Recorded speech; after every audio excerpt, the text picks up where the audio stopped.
You think you're watching this video to learn how to read other people. But here's the uncomfortable truth: you're actually here because you're desperate to avoid being read yourself. Every single person watching this right now is complicit in the very psychological games they claim to despise. You're not the observer, you're the specimen. Friedrich Nietzsche once wrote, "Whoever fights monsters should be careful lest he thereby become a monster. And if you gaze long into an abyss, the abyss also gazes into you." Well, congratulations. The abyss has been staring back at you your entire life, and you've been too afraid to notice. You want to know how to instantly read anybody? Start by admitting that everything you think you know about human motivation is a carefully constructed lie you tell yourself to sleep at night. Because the people you're trying to read aren't the problem. You are. Let me ask you something, and I want you to answer honestly. When was the last time you made a decision based purely on logic? When was the last time you chose the harder path because it was right, not because it made you feel good about yourself? Can't remember? That's because it never happened. Nietzsche understood something that modern psychology is only now catching up to. We are not rational creatures who occasionally act irrationally. We are irrational creatures who have learned to rationalize everything. Every choice you make, every person you trust, every belief you hold, it's all driven by forces you don't understand and refuse to acknowledge. The first psychological truth Nietzsche revealed is what he called the will to power, but not power over others. Power over the terrifying reality that you have no idea who you really are. You know, those people you can instantly read as fake or manipulative. Here's what Nietzsche would tell you: you recognize them because you are them. The traits that repulse you most in others are the shadow aspects of your own personality that you've spent years suppressing.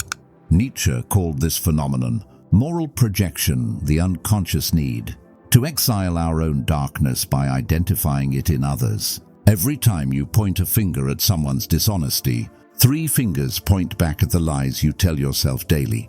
Every time you judge someone's selfishness, you're really confronting your own hidden narcissism. Think about your social media feed right now. Who are you constantly criticizing? What behaviors trigger your immediate disgust? Write them down. Congratulations, you've just created a psychological profile of your own repressed impulses. The people you can read instantly aren't more transparent than others. You're just seeing your own reflection in their actions, and it terrifies you. Here's where it gets really uncomfortable. You think you're an individual making independent choices, but Nietzsche saw through this delusion over a century ago. He called it herd morality, the unconscious drive to conform, while maintaining the illusion of uniqueness. Every political opinion you hold, every social cause you support, every lifestyle choice you make, how much of it is actually yours? Or are you just following the sophisticated programming of whatever herd you've chosen to join? The most dangerous people aren't the obvious manipulators. They're the ones who have completely convinced themselves that their herd-driven choices are the result of independent thinking. They're the people who say, "I'm not political," while unconsciously absorbing every bias of their social environment. They're the people who claim to think for themselves while parroting the exact same talking points as everyone in their demographic. You want to instantly read people? Look for the gap between what they claim motivates them and what actually drives their behavior. The bigger the gap, the more unconscious they are, and the more predictable. Nietzsche's concept of resentment explains why some people seem perpetually angry or bitter, even when their lives appear successful. It's not about external circumstances. It's about the poison of comparing your inner experience to everyone else's outer performance. The person who constantly talks about toxic people while creating drama wherever they go. The individual who claims to value authenticity while performing a carefully curated version of themselves. The people who preach about mental health while weaponizing their trauma against others. These aren't character flaws. They're psychological defense mechanisms against the unbearable weight of personal responsibility. Nietzsche understood that resentment is the emotion of powerlessness, and powerless people will do anything to avoid confronting their own agency. You can instantly read someone's level of resentment by observing how they talk about their problems. Do they focus on solutions, or do they focus on blame? Do they take responsibility for their patterns, or do they collect evidence of how the world has wronged them? The most resentful people are often the most morally outraged. They've turned their personal pain into a crusade against external villains, because facing their own contribution to their suffering would destroy their entire identity. Here's the psychological truth that will make you question everything. People don't want to be happy. They want to be comfortable, and comfort, Nietzsche realized, is the enemy of growth, truth, and authentic power. Every person you meet is operating from one of two psychological states: the comfort of familiar suffering or the terror of unknown possibility. Most choose familiar suffering every single time. The person who stays in the toxic relationship because loneliness feels worse than betrayal.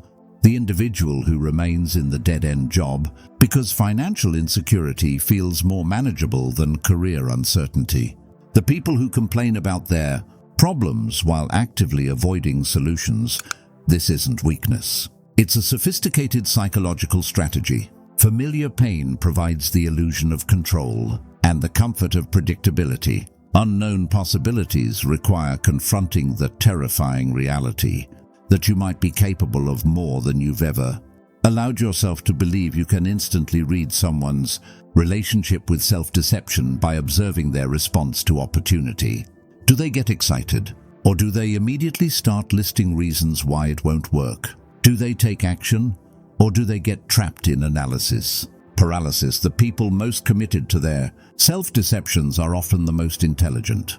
They've become experts at creating sophisticated justifications for avoiding the fundamental changes their lives require. Nietzsche wrote about the eternal return, the idea that you should live as if you had to repeat every moment of your life infinitely. Most people fail this test spectacularly because they're not living their own lives. They're performing a version of themselves. They think others will approve.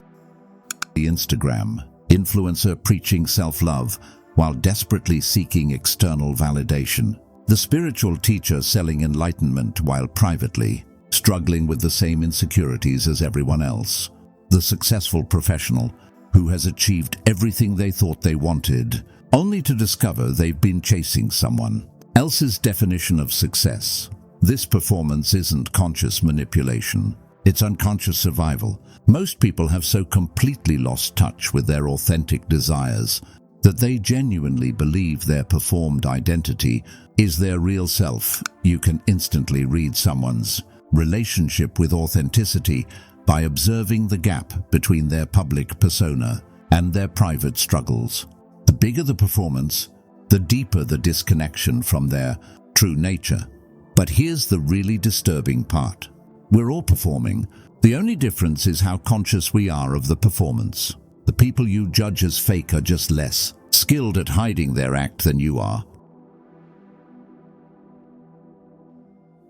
Nietzsche understood that every individual and every society needs a shadow, a place to project all the qualities they refuse to acknowledge in themselves. This is why you can instantly read certain people as bad or wrong. They're carrying the shadow projections of everyone around them. The co-worker everyone gossips about who just doesn't fit in. The family member who gets blamed for every dysfunction. The political figure who becomes the repository for all of society's fears and insecurities. These scapegoats aren't actually worse than anyone else. They're just less skilled at hiding their humanity, or less willing to participate in collective self-deception. They become lightning rods for everyone else's repressed guilt, shame, and fear. But here's what Nietzsche knew. that most people refuse to accept the qualities you most despise in your scapegoats are the exact qualities you most fear discovering in yourself. Your judgment of others is a confession of your own hidden darkness. You want to instantly read people. Pay attention to who they need to be better than. Pay attention to who they use as examples of what not to be. Their scapegoats will tell you everything about their own repressed shadow material. The final and most disturbing truth: most people are not unconsciously driven toward growth, love, or happiness. They are unconsciously driven toward unconsciousness itself. They want to avoid the responsibility, pain, and uncertainty that comes with being fully awake to reality. This is why obvious solutions don't work. This is why people resist help. This is why logical arguments fail to change behavior. The problem isn't that people don't know better, it's that knowing better would require them to be better. And being better would require them to face everything they've been avoiding. The person who asks for advice but never takes it. The individual who reads self-help books but never changes their patterns. The people who complain about their problems while unconsciously sabotaging every solution. They're not stupid or weak. They're unconsciously committed to staying unconscious. Because consciousness requires confronting the terrifying possibility that they are completely responsible for their experience of life. So here we are, at the end of this psychological excavation, and I need to ask you the question that's been haunting this entire discussion. What if everything I've just described applies to you? What if your desire to instantly read people is actually a sophisticated form of psychological defense? What if you're trying to become better at identifying external threats so you can continue avoiding the internal work of facing your own unconscious patterns? What if the people you most need to read are the ones who trigger your strongest emotional reactions, not because they're dangerous, but because they're reflecting back aspects of yourself you refuse to acknowledge? Nietzsche wrote, "The individual has always had to struggle not to be overwhelmed by the tribe. If you try it, you will be lonely often and sometimes frightened. But no price is too high to pay for the privilege of owning yourself. The privilege of owning yourself, not controlling others, not protecting yourself from others, not becoming better at manipulating social situations to your advantage. Owning yourself means taking complete responsibility for your psychological patterns, your emotional reactions, your unconscious motivations, and your contribution to every dynamic in your life." So here's my challenge to you, and it's not comfortable for the next week. Instead of trying to read other people, practice reading yourself. Every time you have a strong reaction to someone positive or negative, ask yourself, what aspect of myself am I seeing reflected in this person?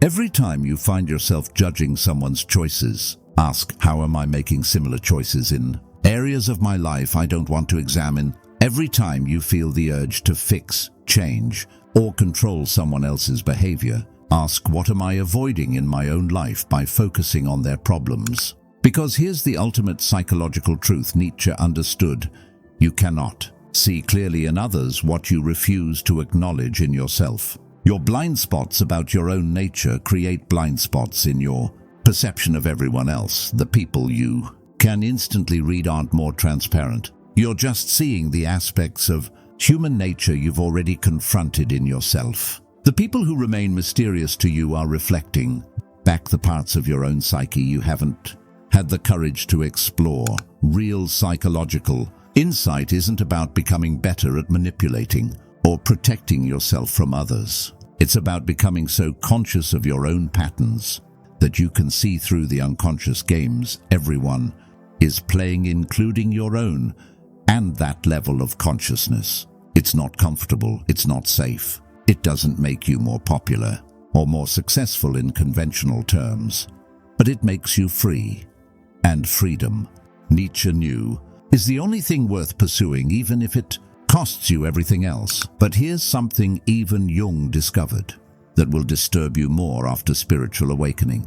Many people lose all motivation because they've glimpsed behind the psychological veil and realized their entire identity was built on unconscious drives.